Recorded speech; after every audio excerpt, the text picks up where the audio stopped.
and welcome to the Spirit Box episode 22. And it looks like we're coming out of lockdown and everything is going to go back to normal. I'm afraid, dear listeners, I don't believe that's going to be the case. I don't think we're quite out of this dark night just yet. The year has still got a hand yet to play, and I think the second half of the year is going to be a bit rough. So don't think it's all over. Make sure you look after yourself. And as a good friend said to me, keep banishing. Now that I've got my depressing shit out of the way, today's guest is Lonnie Scott. Lonnie returns to the Spirit Box after joining Marco Visconti and I for the Hellier Trialogue about a month ago. And he's back for a solo show. So for those of you who don't know, Lonnie is an occultist, pagan, strategic sorcerer, canonist, a heathen for over 2 decades. He's a professional hypnotist, as seen on Hellier. He's a tarot professional, in fact, an award-winning tarot professional, and he's been a member and initiated into various magical, witchcraft, pagan, and heathen organizations. He's been investigating the paranormal and experimenting in the occult for a long time, and all of that, he somehow finds the time to create and host the brilliant Weird Web Radio podcast, and I'm delighted to have him on Spirit Box. So, in this episode, we talk about his journey into magic, his teenage foray into cursing, and an intense vision that he had, which culminated into a very significant figure of the Norse pantheon coming into his life. So you can find all the links to Lonnie below in the show notes. So do check him out and follow him. He's a great guy and a really interesting guy and very knowledgeable. Just a bit of housekeeping before we get into the show. If you like the show and want more content, more Spirit Box in your life, be sure to sign up to the Patreon, links below, and join the podcast Discord. It's for the price of a cup of coffee. What more could you ask for? Anyway, that's enough from me. On with the show.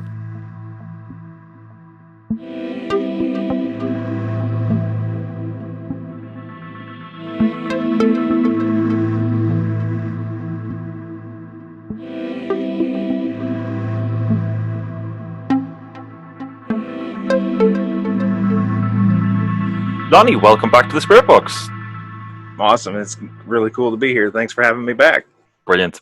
Well, you're now in the illustrious group of second-time guests. Sweet. Yes, exactly. So this show is all about you. And really kind of what I want to get out of this and on kind of what we do in some of these shows, some of these interviews, is really talk about kind of, how you started, what drew you to magic, what drew you to your practice, and what kind of started the journey. I know we're getting straight into it. That's how I roll. Awesome. So what was it? What was the first thing that kind of started to kind of move you into this world? I was really lucky as far as people who get into the occult and things like that go. I wasn't raised to be any particular religion. My parents weren't adherents or practitioners of any religion or church or anything like that. They were what I like to call the coffee table Christians. They had, I'm sure anyone I'm 43 years old, so I think anybody around my age has probably seen these. There used to be these big, like World Atlas sized Bibles that everyone seemed to have on their coffee table or under a coffee table or something like that. And it would just collect dust because it's never been used. I bet there wasn't even a crack in the spine, from the time that they wrote on it. And, a picture of a guy that looked like Ewan McGregor as Obi-Wan Kenobi that everybody thinks of as Jesus on the wall. And that's that, right? And religion never really came up.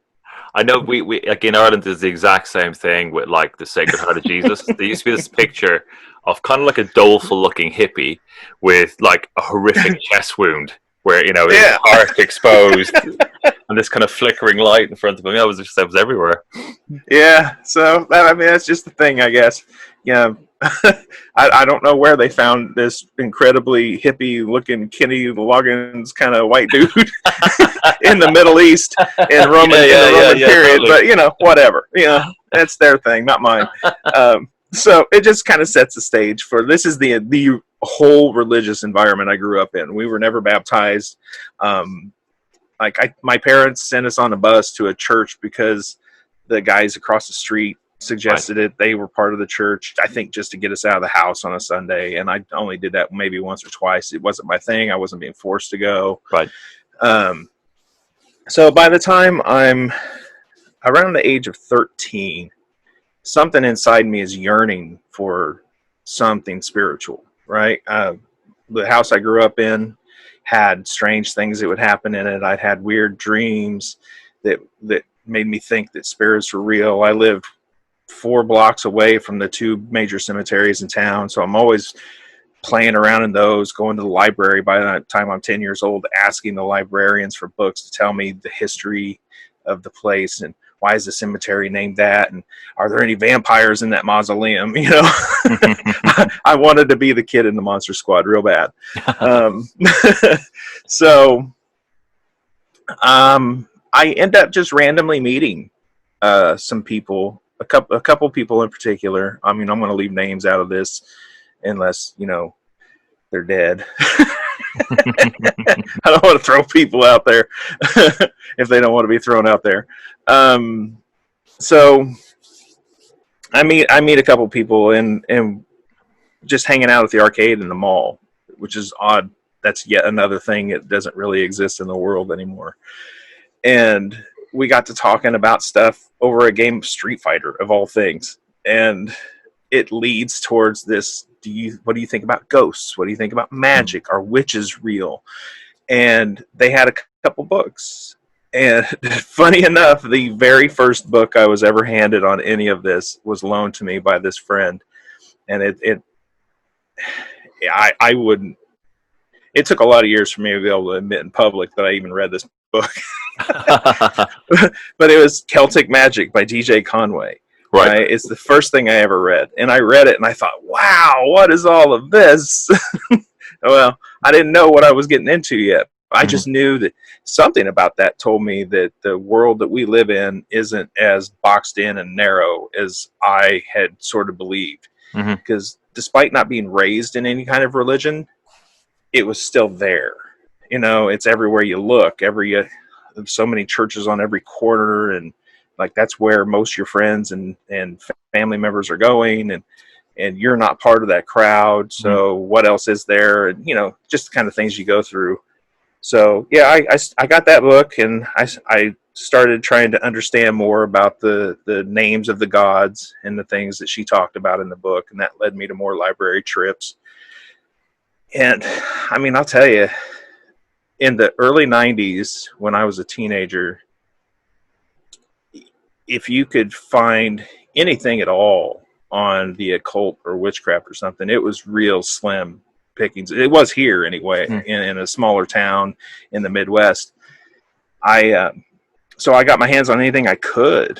I mean, I read everything from Crowley's In Theory and Practice to LaVey's Satanic Bible and the Satanic Witch, and, you know, like weird. Paul Huson's Mastering Witchcraft really, I think, lit a fire under my ass and made me start thinking that this stuff could be real. Right.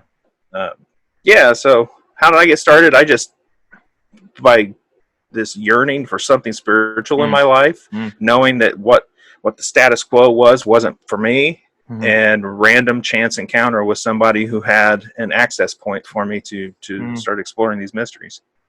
That's really interesting. And I think it's so important to find kind of an accessible book at the start. Because I think when I first I was always interested, but not really kind of going in those places we kind of discussed just before we started recording. And like, I remember having kind of like being given things like Crowley's Book of Lies when I was about, I don't know, maybe 2021. And it just been absolutely impenetrable, you know? So it was that kind of thing where I'm like, I mean, I'm super interested, super drawn to this, but I mean, this, I might as well be reading, you know, the back of a menu. This makes, you know, there's no there's no logical sense to it. I mean, obviously that's by design, you know, but when you're starting out, that kind of definitely was didn't make things easy. So there's that bit when you you start with Magick and kind of you try a couple of different things. When's the moment that it kind of stopped being playful exploration and actually you had that moment where oh my god, this works? That's fair. I asked that very same question to all the guests on my show. It's funny. I talk about this with my friends every once in a while. It come up, and students that I've taught along the way. I was convinced it was real out of the gate, Right. because by the time I read that Celtic Magic book and I'm exploring different stuff, like I said, I've got all these other little 70s, 80s styles paperbacks trying to figure shit out, right? I just know that this stuff is awesome. I don't know what it is yet. It's just awesome. So I wish I could remember what book it was, because I can't. I just remember that one that was the first. I got my hands on a curse, and I gathered up the things I needed to do it, because I had a target, and I meant business, and it was justified. I still, and to this day, I believe it's justified. I don't want to go into too many details of it, but I had every reason to lash out in this angry way in a form of magical self-defense. And I thought I found the only thing that was going to work for me at that time to enact revenge. Yeah. And to say this shit is going to stop, and it's going to stop now. Mm-hmm. And I gather up everything I'm supposed to do. I do the thing quietly as possible in my bedroom so I don't wake up everybody in the house. And the next day, my intended target was on a ladder, and I remember it. And this is one of those things I tell people, it's so important to write things down as they happen, because as time goes by after our magical effect and influence, we will doubt ourselves to the point that we no longer believe it had anything to do with it. Right. So you gotta write things down. At least that's what I think. So hit the intended target. Intended target's on a ladder on a beautiful sunny day. One of those random Midwest winds comes along, a gust wind, blows them off the ladder. Intended target breaks a leg. Wow. I'm convinced forevermore that magic works, and I've been trying to solve the puzzle and how to do it consistently ever since.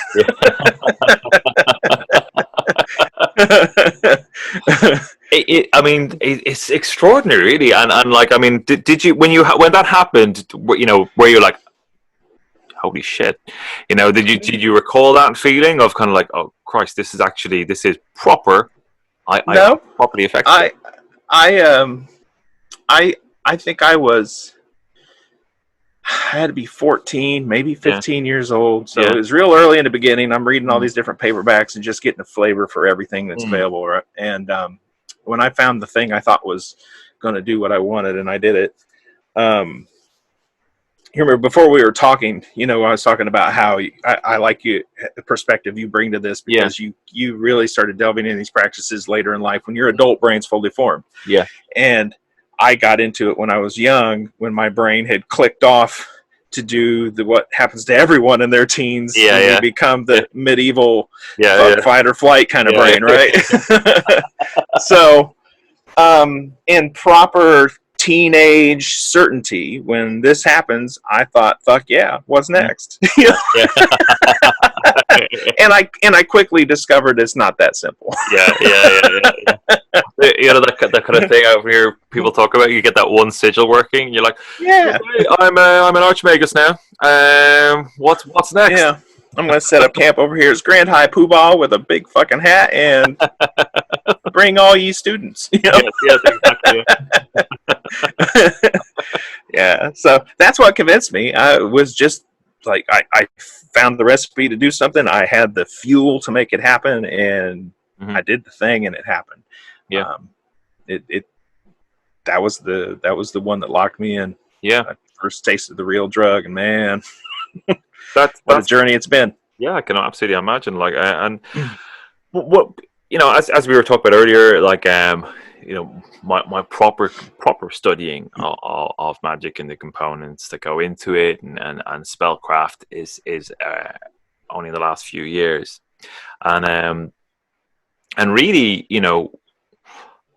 what I've really started to understand is how prevalent things like curses are. Like that there's a lot of that kind of stuff going on, and particularly what I found is from like colleagues or friends in the Muslim community in London, where that going to a sorcerer to enact a curse or a spell for something that you particularly want is there. It's part of the culture, and having those kind of initial conversations with people and kind of when they kind of let the guard down and start. I've had friends in a really kind of like respectable, very very kind of kind of uptight careers where you are kind of a almost like that 2D person. You're not a three-dimensional person. Like, I am my job. Those kind of roles. Tell me about the friend who her best friend gave her a pendant, and all this bad luck started happening to her, and it kind of like just happened to break the pendant by accident. And there behind the pendant was a little scroll with some negative anchors on it, and it's like that happens all the time. That's one of the things that really kind of blew my mind, is that actually that is a thing that happens. And it's interesting, your point as well, when you talked about my only course of action at the time, and it's like, yeah, that is a legit course of action. Interesting stuff. Well, I must remember not to piss you off and immediately get up ladders. I'm not much for the cursing business these days. It's not. You're retired. I've got evolved thoughts on this in a fully functioning adult brain. Yeah, exactly. Yeah. I like it. You mentioned how things are like happen all the time, though. Yeah. Because you think about it, how common in Western culture has it been for people to carry a rabbit's foot for luck? A really stupid, morbid kind of necromantic practice, right? Totally. For luck. The Catholics are known to bury, I don't know what saint it is, but bury a statue of a particular saint in their yard when they're trying to sell a house. That's the thing. You think that's... Just show me where that's in the Bible real quick. I'll wait. 100%. Yeah. I've got friends. I'm a professional tarot reader, and sometimes I go to see my clients in their home if I know them and I trust them. And some of my favorite clients are some of the Black folks that I work with, and one particular woman that I've done readings for. The first time I went to her house, she's got these candles in different colors set up on a mantle. Yeah. And I said, is there any rhyme or reason for that? She says, oh, my mom. She's like, my mom taught me how to do that. Like, mom said, if you want to keep things right in the house, you got to do the candles in this certain order and a certain way. And I burned this. She was explaining to me how she does the whole thing. Yeah. And she says, because that's what good Christians do. Yeah. And I gave her a big hug. I'm like, oh, honey. Yeah. That's some real, like, in the dirt hoodoo. That's some badass shit right there. Yeah. I'm like, I don't know about the Christian business, but that's some real shit right there, and I couldn't be happier to hear you say it. I mean, like, it's like some of the like the Irish stuff has faded a bit. I mean, there's a thing on like St. Martin's Day, which is like 7 days after Halloween, where people used to sacrifice primarily a chicken and sprinkle the blood in the threshold. I mean, it's a blood sacrifice. They're literally making a blood sacrifice. Again, it's like, I don't remember hearing that at mass. Like, and like, the horseshoe over the door, for luck, but also protection, and then the aversion of like the Fae and Jinn to iron, all that kind of stuff. It's really interesting. What was I going to say? Yeah, I mean, even down to like the St. Christopher medals in the car.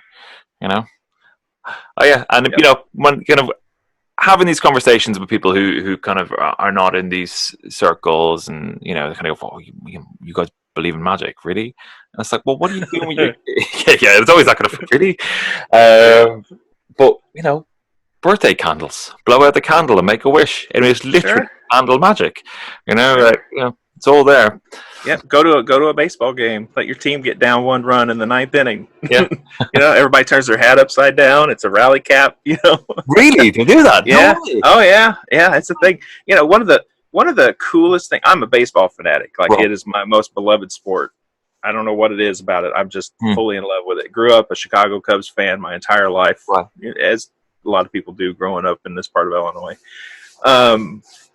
But when they went to the World Series for the first time in 108 years, there's generational pain that's involved in that. And the games are going back to Cleveland for the final two, and they're not going to be any more games at Wrigley, which is where they play. And like hundreds and hundreds and hundreds of people showed up at Wrigley, and outside on the sidewalks and the brick wall that's along the outfield and everything, they started writing in chalk like messages to their ancestors that couldn't be here to witness this moment. Wow. Generations of baseball fans who have lived and died never having seen their beloved Chicago Cubs win a World Series, right? And they're writing all these messages and everything else, and the Cubs go to Cleveland and comes to the game 7, and it ends up tied, or they were behind a run. I can't remember which now. Tied. And in the end of the game, rain happens. There's a delay because they've blown their lead. And they come back, and of course, they win the game through this incredible series of hits and defense. And it was just really cool. Anyway, in that moment when they won, I hysterically cry and laugh for a good long while. I can't control my emotions, but I kept thinking about the wall and the chalk and the stuff, because I've looked through the world through a magical lens, and I can't help but think that somehow that raw emotion of all those generations being pulled together helped somehow push them forward in a weird way, So there you have magic in sports, ancestral magic in sports. Awesome. That's really cool. That's really cool. Yeah. Like, conversely, my county back at home in Ireland, County Mayo, we have Gaelic football, which is kind of like a weird cross between. It looks like, if you imagine the kind of soccer merged with basketball with fighting in it. Well, that's kind of what it is. It's as good as it's described. But we have the All Ireland final, and it's a very clannish thing. It's like there's like heated rivalries between counties. Mayo hasn't. I don't even know if we have won it, but like we haven't won it in like since the '60s, and it's. I mean, it was a ridiculous amount of losses. Like, I must have watched them play in the final like 6-7 times, and they habitually lose. But it's now basically commonly spoken about the curse. It's basically like it's a really common thing. It's Mayo are cursed, and I think the story is that when they won the All Ireland in the 1960s, they kind of you bring this massive big cup. Which the name, I forget what it is anyway, but they're bringing the cup home back to County Mayo, and they went by some place where there was a funeral, and they didn't slow their bus down or whatever to pay their respects. And that's whether it's true or not, that's the story that's told, and you will have that in the national media. People will talk about, well, of course there is a story of the curse. That's a thing. The Cubs were haunted by the curse of the Billy Goat for 108 years. Yeah. And well, I guess not for 108 years. The last time they had won the World Series was 1908 until 2016. Then they were in the World Series quite a lot up until 1945, losing. And the 1945 World Series, some local tavern owner wanted to bring his pet billy goat into the stadium for the World Series games. And as the story goes, the goat wasn't allowed in. And he curses the team to never win a World Series because of his damn goat. And as the years start to mount up, you start wondering. So anytime the Cubs would get into the playoffs or something, they would always bring a billy goat to like walk it around the field and just crazy stuff like that. But I thought, you know what? I'd rather you walk the goat through the seats than not. 100%. It's its own momentum, doesn't it? It's like they're like, whether the story is complete fabrication or not, everyone's like, well, I mean, let's just hedge our bets. Let's just hedge our bets. That's right. Do the thing anyway. Now, talking about your practice, correct me if I get this wrong, but you broadly describe yourself as a chaos heathen or practice chaos heathenry. Is that right? Yeah, I mean, Yeah. I have at times. Yeah. It works in a lot of ways. My favorite, like, down and dirty title now is Chaonomist Heathen Sorcerer. I'm just trying to capture the essence of all the things that comes into my work. But the idea behind Chaos Heathenry fit me real well, actually. If you go back in time, when I was 17 years old, I got a couple new friends that gave me access to 2 different worlds of the occult that really are the foundation of what I practice. Because up until that point, I was floundering, kind of reading everything I could get my hands on, not knowing what I wanted to do. I was convinced that magic worked. I just didn't know how I wanted to apply it, what made sense to me. Right. And I got one friend, Paul Peterson. It's interesting, too, now I think about it. Both these people are dead. Died young. Paul Peterson's one. And he was real interested in heathenry and rune magic and things like that. Had a lot of books, and I got access to them, and I read all that stuff, and I was really entranced by stories of Odin and Frey and Frigg and more importantly, like the spirits that are inherent in the world of heathen myth, the fairies and the elves and the dwarves and the giants, and like everything was alive with potential and magic. And like I remember the first time I read the story of how Balder was killed by Loki, and it's one of a couple stories, because there's a part of my brain that has to insist that it's not the one and only story. But anyway, this particular one, where Frigg, Balder's mother, is so concerned about Balder being hurt by anything that she goes to everything in the world to get his promise that you will not hurt my son. And she got that promise from everything except the mistletoe. So Loki fashions a dart and then hands it to Hoder, who's the blind brother or whatever, and gets him to throw the dart at Balder, and then Balder's poisoned and he dies.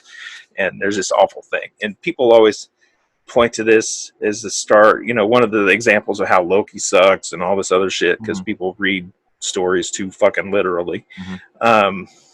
What I see in that story, and what I even saw then, I was like, so you're telling me that everything in the world can be talked to on a magical level? Everything, not just people or spirits, but even trees and plants and stones and like everything. And I didn't know it then because I didn't have the word for it, but I was being introduced to animistic thought through an old heathen story.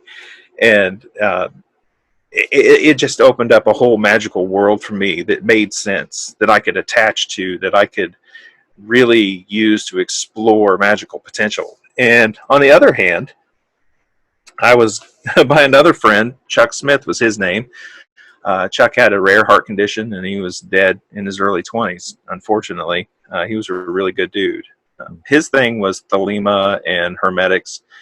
And one day he gets his hands on Pete Carroll's Libernol and Psychonaut, and found one of the foundational texts of chaos magic, and says, hands it to me. He says, I think you'll really like this. Because at that time I was reading like I said, everything from Satanism to the Necronomicon, that old Avon published nuts weird thing, and witchcraft books, anything I could get my hands on. And he just thought, if you like all that weird shit, you'll really like this, because anything outside of Hermetics to him was like dark, too witchy. And I read it, and it just made perfect sense to me.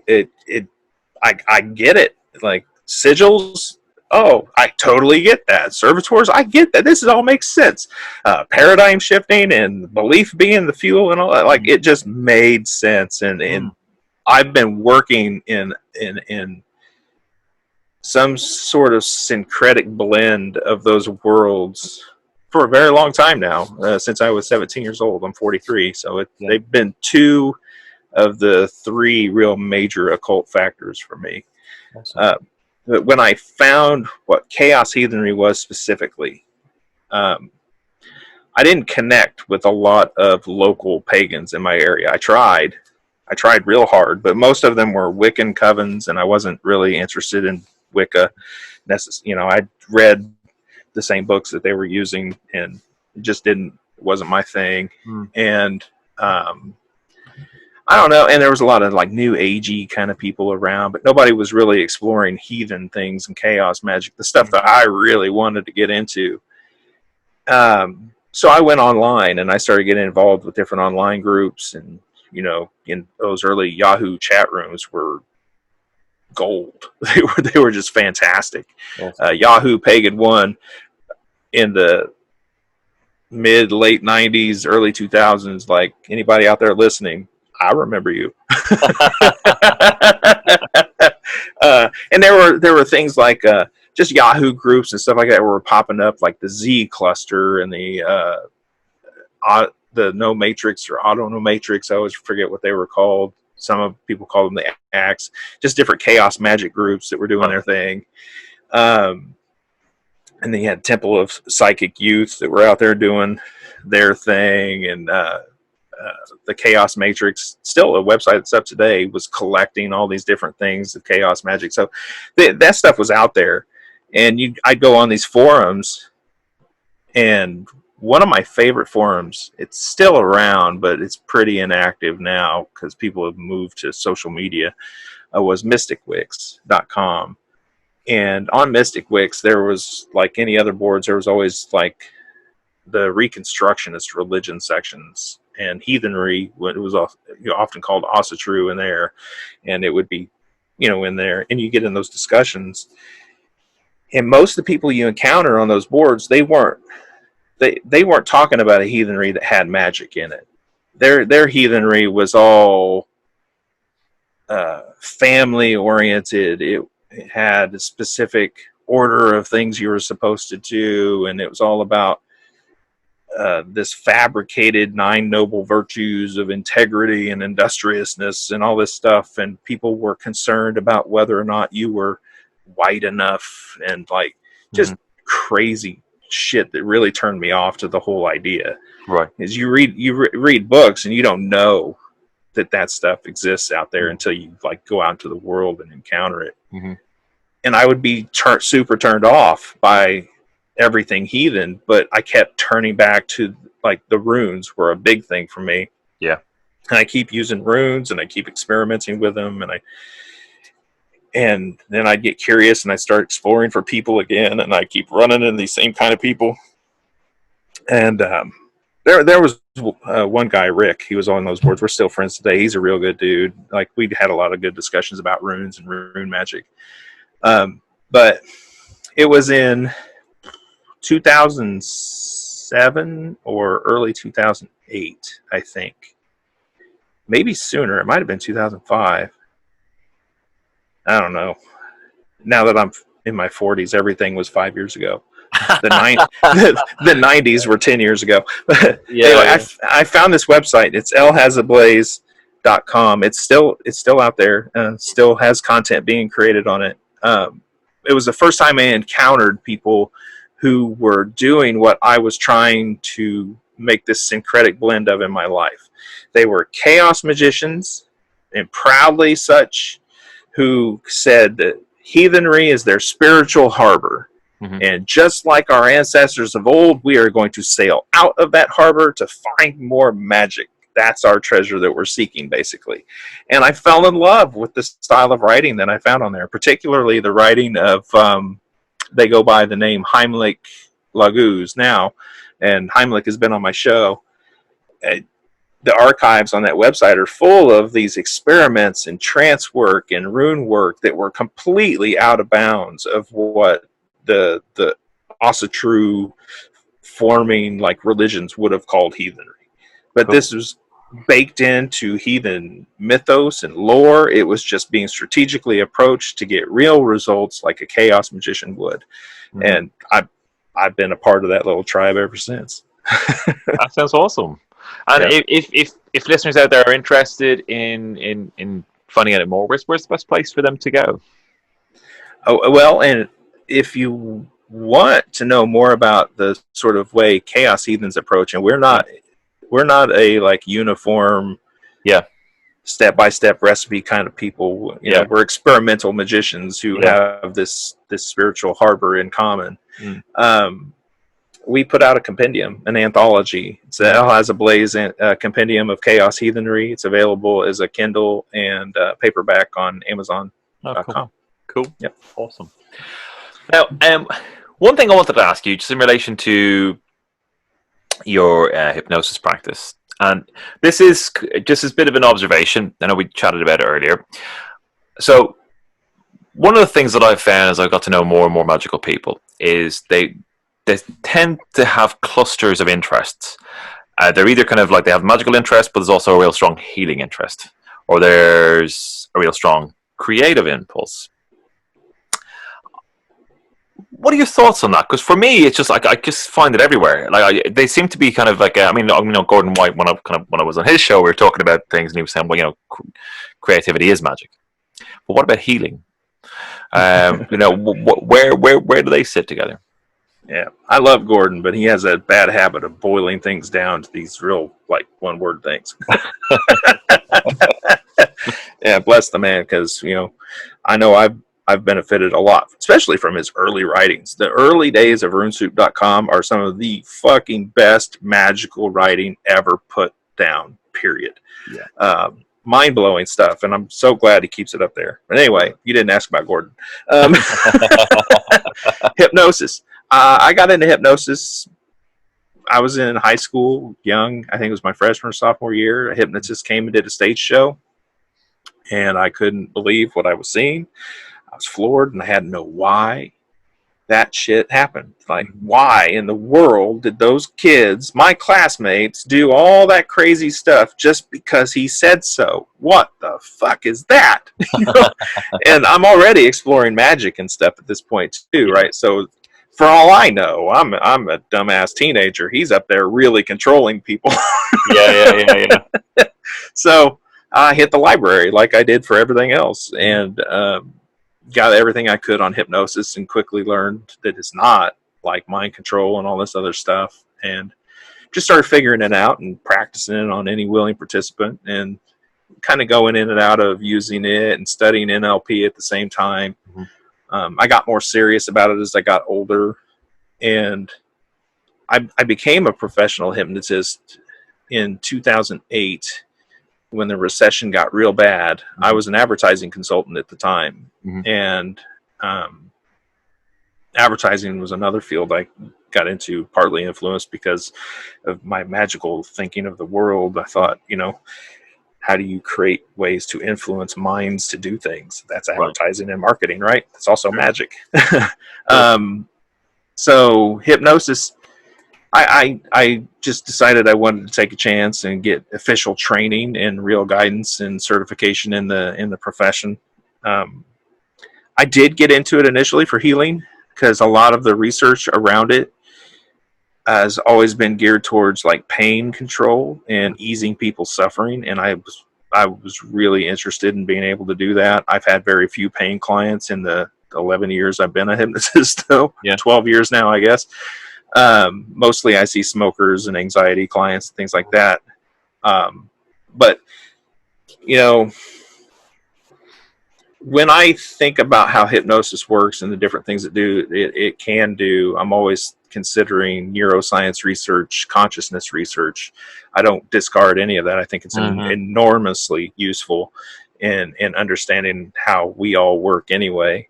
But it's a skillful application of language to influence someone to make rapid changes. What in the world could be more sorcerous than me spending a half an hour to an hour with you, and you leave as a non-smoker?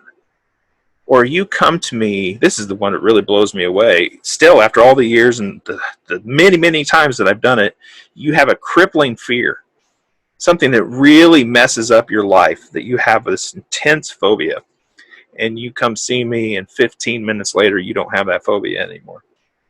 And all I do is use skillful application of language to help you make that change. That's sorcery, folks.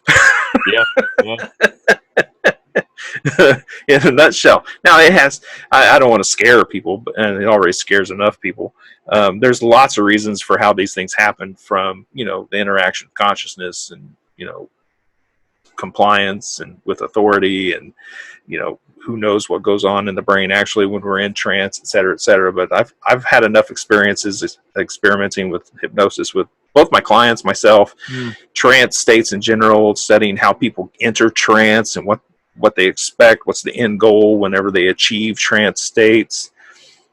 Is a trance state even real? How do you measure that?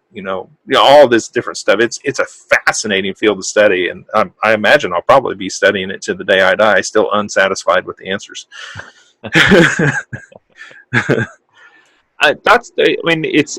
It's a lovely way to look at it. It really is, but I do go back to it and kind of the desire to heal. That's really interesting for me as well in there. Mm-hmm. They do seem, and I guess it is. It is trying to change reality, isn't it? Like, I guess the healing, isn't it? You're what things randomly seem, a disconnected chain of events, or kind of just misfortune for something to happen to one. The whole thing seems to hark back to whatever those roles were in primitive society or in our early communities. That person who sat on the fringe of society, that the shaman, the druid, the whatever, who had those skills as well. And I find it really interesting that it's a really common manifestation. Yeah, I don't think it's a new skill. Absolutely not. I mean, the ancient Egyptians, I've read where there were like sleep temples that were for healing, and I imagine they probably guided someone into a restful state, similar to a progressive relaxation induction. Yeah. So to some degree, something like that's happening. I at least in my imagination, you get, oh man, you go forward through time, and there's if I look, I could probably find countless examples of where like language patterns have been used to influence states of mind. Yeah. Mesmer got this whole ball rolling for what became modern hypnosis when he was had become convinced there was some energy that was being manipulated through language and stuff, and that gets picked apart, and they're like, it's just what he's saying, and by like several others who become quite famous along the way in the history of hypnosis. So no, it's a fascinating thing, and I think too, like, if you look through various mythologies and look for the gods, and usually it's the gods, but goddesses could fill this role too, but gods tend to be gods of writing, language, also happen to be associated with magic a lot of times. And those things are very intertwined throughout history, like language and writing and magic. Yeah. And it is in a lot of ways. I mean, it's so common to us, and I don't think we appreciate like the power of the written word and skillful application of the spoken word at the same time, and how they do have grand effect on people. I think you're absolutely right, and perhaps that kind of that broad, I guess, lack of awareness of the power of it is why people misinterpret things like, the fields that we're exploring, and they underestimate the power of them. This just popped into my head. I kind of wanted to get your thoughts on it. So looking at kind of the power of language and trance states, what's your thoughts then on kind of, say, like led prayer? So people going to mass or church and kind of, following a prayer. Do you think that induces a kind of a trance state of a kind? Sure, it could. Yeah. When you walk out of the door of your house, you enter a different trance state. I think we're always in and out of various trance states throughout the day. When you walk through the walk across the threshold, even within your home, from a restful room to the kitchen, or from in a more active room to a restful room. You can feel an energy shift.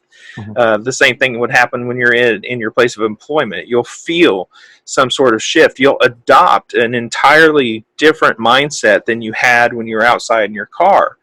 There are things you now won't say. You will be more submissive to some people. You'll be less likely to do things, while you're more likely to do other things that you may not do at home.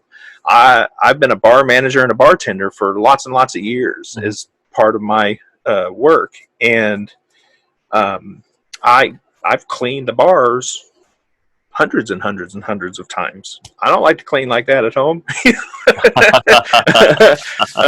I'm not as likely to pick up the rag and keep the houses that clean, right? Yeah. I mean, that's just a tiny little example, but there's if you really stop and think about it, you adopt different mindsets. That the you that you think you are is much less solid and much more fluid than you allow yourself to realize. So yeah, led prayer absolutely does shift people's mindsets. People walk across the threshold of that church, and I think it probably has a lot to do with how all in are you on your belief in what happens in that building and what they talk about. The true believers, fuck yeah. They're gonna go speak in tongues. They're gonna roll on the floor. Some shit's about to go down. The people who aren't really buying it anymore, but they're being polite because mom or wife or husband or something, to keep the family together. They're just going to grin and bear it and think about Pokemon or something. Yeah. and the teenagers in the room are thinking about sex. So regardless of what they're talking about.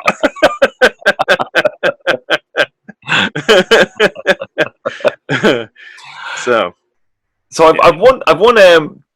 I've two last questions for you.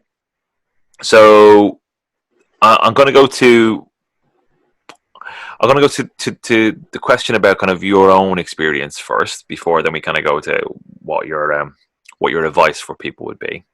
So bear with me, but has there ever been a moment for you where you felt you've punched through, you've broken through, and you've made contact with something, or something's made contact with you? Can you describe, if that's happened, what that was like and what the context was? Sure. I'll give you an example of the most intense. That's the one I want, definitely. Because it was pretty life-changing. I think I'm still riding the wave of it, to tell you the truth.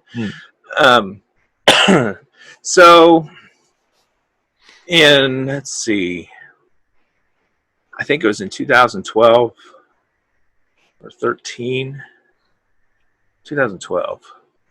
I was doing meditation and contemplation, and I had been doing a lot of thinking about human sacrifice in the ancient pagan world and how much it bothers me. Like it deeply troubles me that people in power would ever use religion as an excuse to murder people. And I have lots of thoughts on that and stuff, and how that's moved forward into capital punishment and everything else. It's just the disregard of human life really bothers me. It's something that breaks all my values. And so I was contemplating these things and trying to really understand why they were happened. And it was just one of my tangent things I was following in research at a given time. I'm prone to these things. And in the meditation, all of a sudden, I start to get a vision of a woman who is pre-Christian dressed, probably Northern European, I think Scandinavian, Danish for sure. In fact, at this point, I think it was probably one of my ancestors, maybe. But, and that's still not important, really, for the outcome of what happened. And in my school of meditation, I sit to meditate. I don't sit to have visions. So I tell the vision to go away. I'm meditating. and it becomes more intense. And I quickly realized that I'm not having just a bland vision. I'm getting some. I've plugged into something, and I'm getting a message. Yeah. It's one of those, and this isn't a common thing for me. I'm not by any means bragging. This is something that surprised me, scared me. It was intense. So I start to get an idea of what's happening here. I'm like the invisible watcher in her world, and she's standing before what I think is a lake, but it might have been an access point to the wider ocean or something at that point. But I can see the mountains and stuff rising, and ships at docks and so on.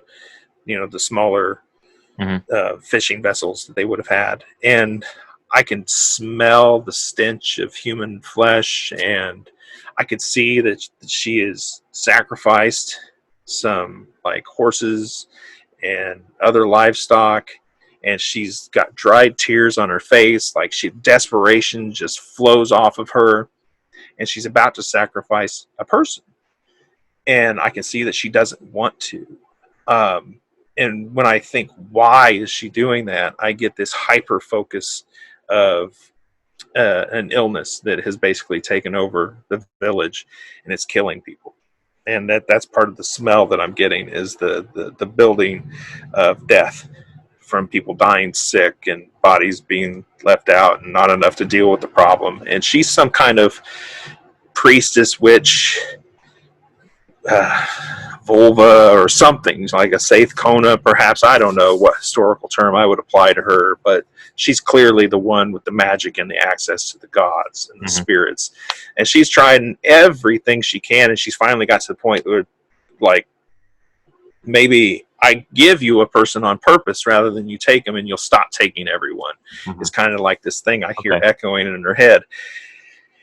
And I can sense that desperation and everything else. And that all really still bothered me. But I went from that vision to the vision of a man being drugged by two clear, like, warrior types in a more Viking period village, being drugged to an altar, and he's pleading for his life, and the guy at the end of it, maybe the chieftain, maybe not, is saying, the gods need a sacrifice if we're going to have victory. And I'm like, what the fuck is this? And I get this snapshot, like this hyper focus of what's going on in the minds of the people watching. They're silently dissenting.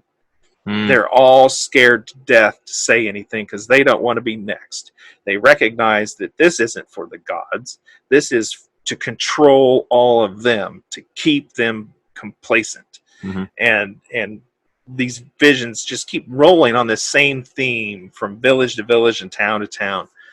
I came out of that, and I came out of it kind of broken, to tell you the truth.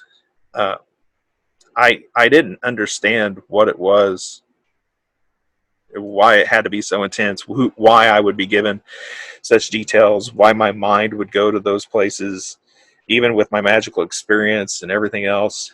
And so I think it was 2012. So I got back into tarot, basically. Let me back up a minute. Long story short, after this, all these visions and stuff hit me, I didn't want to practice a lot of stuff anymore. I didn't want to be allied with gods or anything anymore. I was done with it. I boiled my practice down to what Jason Miller teaches in strategic sorcery as the base skills of sorcery: regular meditation, daily offerings to your spirit allies and different classes of beings, and some energy work, just centering myself with certain, from an upper world kind of energy and underworld kind of energy. And that's all I did for a while, until I got this random invitation out of nowhere, brought me into the tarot world. I just had a friend reach out and says, "Hey, have you been working with tarot for a while?" I said, "No." I've been working with runes a lot. I haven't messed with tarot for quite a while. And she's like, "Oh, well, there's this cool tarot forum. I'll give you my password. See if you like it. And I'm like, why do you think I would get back in tarot? She's like, I just feel like you really should get into tarot. So I check out this forum and I see this big thread that says golden ticket opportunity. I'm like, that sounds like Willy Wonka. So I click on it out of curiosity. And it's Marcus Katz and Tally Goodwin are about to release their book Around the Tarot in 78 Days. And they're going to have a 78-day course into the tarot that goes along with the book launch. And one person is going to be chosen randomly with this golden ticket opportunity to take the course for free. And you had to sign up for the contest and all this stuff. So I did. Just, why not? Well, I won. So I ended up in the course and found out that I really love tarot again. Like, I tinkered with it over the years, but never really did. But something clicked this time, and I was all in. And then 2014 happens, and remember, most of my practice now is just divination, daily offerings to my spirit allies, energy work, and meditation. And divination had been added in there. So 2014, I get invited to be an administrator, a moderator for the Tarot Professionals Association. That's Marcus and Tally's international tarot organization. Their social media stuff to help, just keep trolls and all that kind of crap out. Go to the annual tarot conference that they had in Dallas that year, and I won Tarosophist of the Year for that year for a lot of the work that I had done, right? Like, because I'd really dived into it. And at this point, I was already in Jason Miller's strategic sorcery course. I had done that, and I still am a really big fan of his work. In fact, I'd said that Heathenry and Chaos Magic were two of the three big things that I've syncretically blended. Strategic sorcery from Miller's style is the third part of that. Right. And anyway, when I was at this conference in Dallas, an old friend of mine, Fiona Benjamin, I knew her from the Strategic Sorcery course, and I knew her from the Tarot Professionals Association. And at that time, she was doing a lot of her ancestral sort of Chinese magic, and also doing Quimbanda. And she was a badass reader of tarot with bones and this different combination of things. Anyway, she gives me this reading. I didn't really ask for it. We were just hanging out, and she gives me this reading, and she throws the bones, and she immediately says, there are two ravens hanging over you, and one wise, one-eyed man who is getting rather impatient, wanting to know when you're going to begin the work in earnest. And I said, I'm thinking she's making this shit up, right? Because we're friends, I'm like, come on, whatever. I'm like, what work is he talking about? Because the vision that I told you about, I had not told a soul. Not one fucking person knew about this. Okay. And she says, well, you were asking hard questions, and he gave you a series of visions. That's what he's telling me. So you got the answers you needed. When are you going to do the work in earnest now? And I was like, okay, now I'm listening. And yeah, I've got this big bullshit detector when people say the gods speak to me. Yeah. Like, I respectfully listen, because who am I to tell you you're wrong or having an experience that's not valid? I just think that gods are bigger than that, and I don't know. It's an imposter syndrome, I guess. Like, why would they talk to me? So we have the extent of that reading, and I have an idea of what I'm supposed to do. And I rebranded my website, my tarot practice, everything to be more reflective. I dove right back into a more heathen flavored practice. I got more into my chaos heathenry again. I was blending the sorcery into, I just became much more magically operant and figuring out what direction I was moving in. And things just started happening. I got invited to a meeting that led to me becoming the steward of Illinois for the Troth.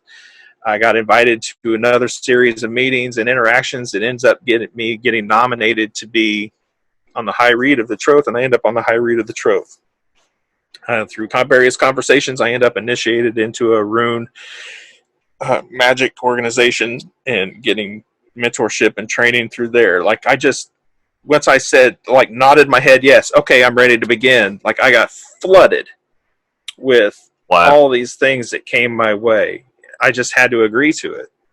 And I'm sitting here on the other end of now several years of this, where I've been through pretty intense journeys. And I can say definitively, my practice, nothing it's quite what it was or what I thought it would be before those visions happened. Those visions triggered a course of events that brought people and friends and activities and opportunities and lessons that I would not have had I not had those series of visions. So yeah, I can trace them all back to that day. Well, that's incredible. That's really, really remarkable, and thank you for sharing. That's awesome. I'd say your jaw must have dropped when she started saying, "There's two ravens and a one-eyed man." Yeah, I mean, I know my face probably looked like, what the fuck? Yeah.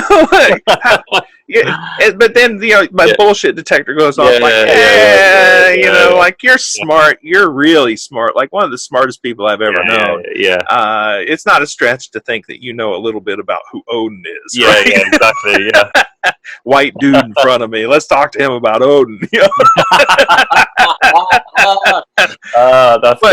But other details start to come out of her. I couldn't deny it. By the time the reading was done, I was mad. I was fucking mad because I was like, man. What's that? Like the visions, like referencing those visions, and then quite a straightforward description of Odin is that must have been quite a double punch. Yeah, it is. It also, like, I was always sniffing my way towards this understanding of Odin too, before those visions, and then after the visions, I really got it. Yeah, at least I think I get it. Right. Odin for me is a wanderer. He's a force of wisdom and ecstasy. He's a necromancer. He's a sorcerer. Like, he's not some king on the throne that that needs right action, and like he's weird. He's fucking shapeshifter. He's like shifty.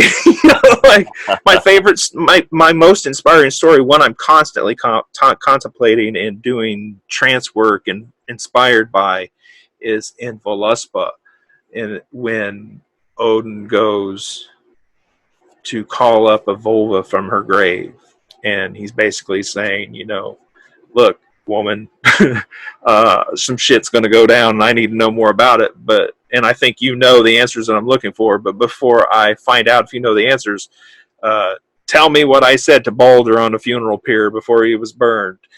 Tell me what happened when, and like testing her, and then she would answer, the spirit of this powerful witch, right, that he's called from the grave, is saying, look, you old prick, I told you the answer. I want to sleep. Would you know more? And he's like, yeah, I want to know more. It's just back and forth. And it's a really cool, like, telling, like, this overview of the Nordic mythic cycle from creation to Ragnarok.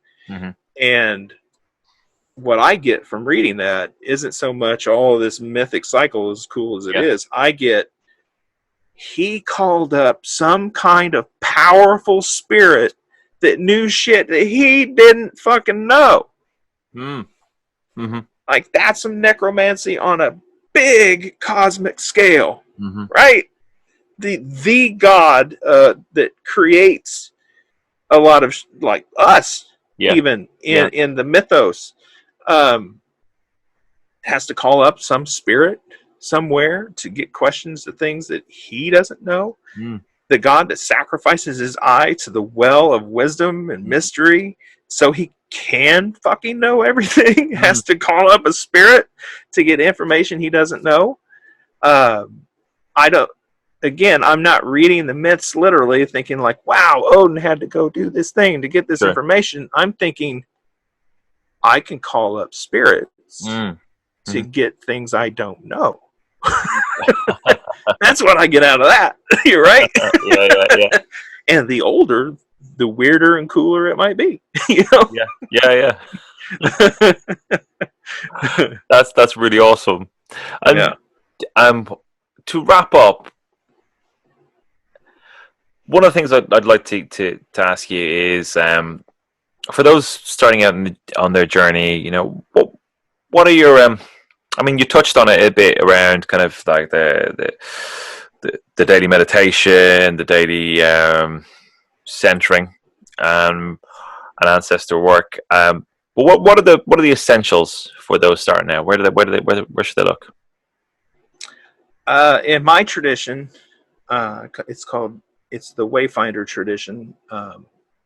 I teach based on the way I've created it anyway.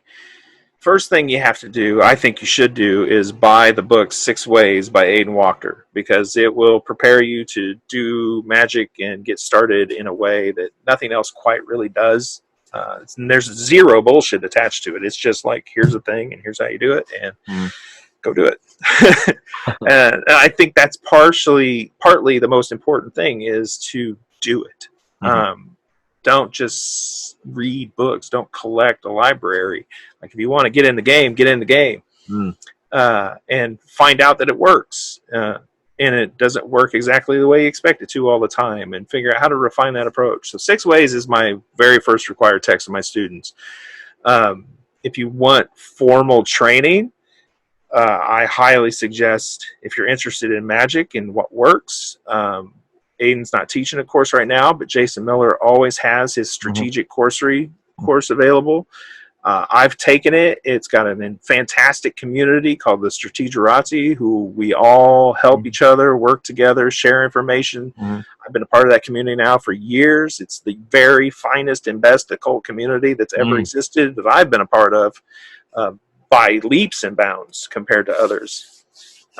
So those 2 things, that book and that course, will really, could serve you for a lifetime. If you're interested in heathenry and runes and stuff like that, of course, I'm part of that anthology, El Has a Blaze Compendium. I'm a big part of the Troth. It's an international inclusive heathen organization.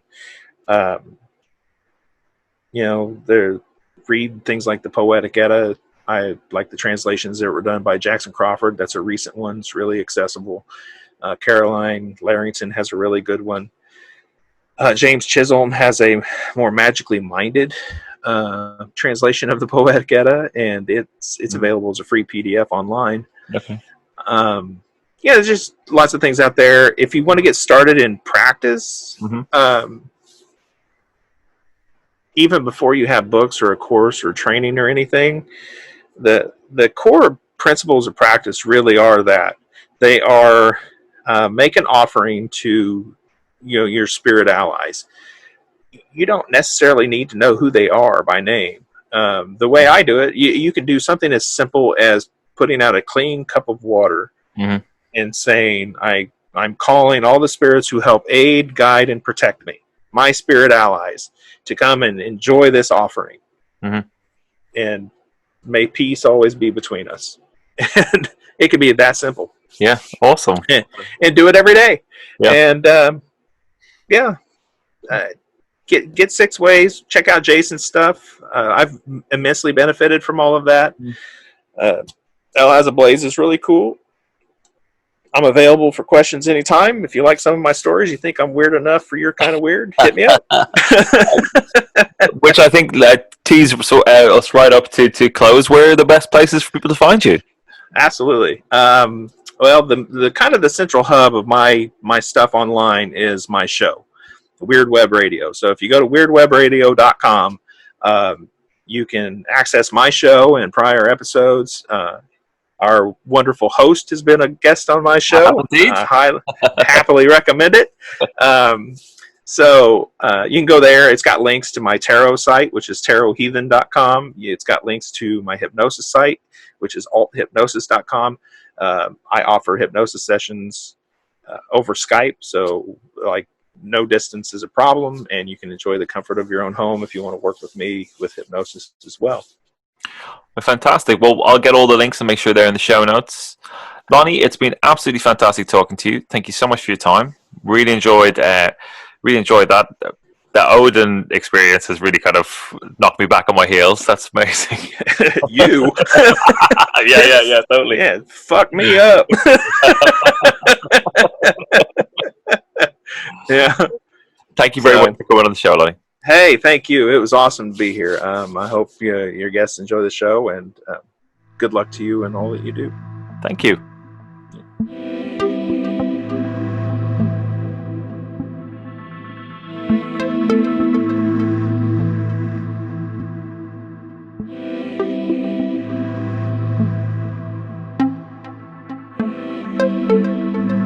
Brilliant. I hope you guys all enjoyed that. I know I did. It was great to catch up with Lonnie again.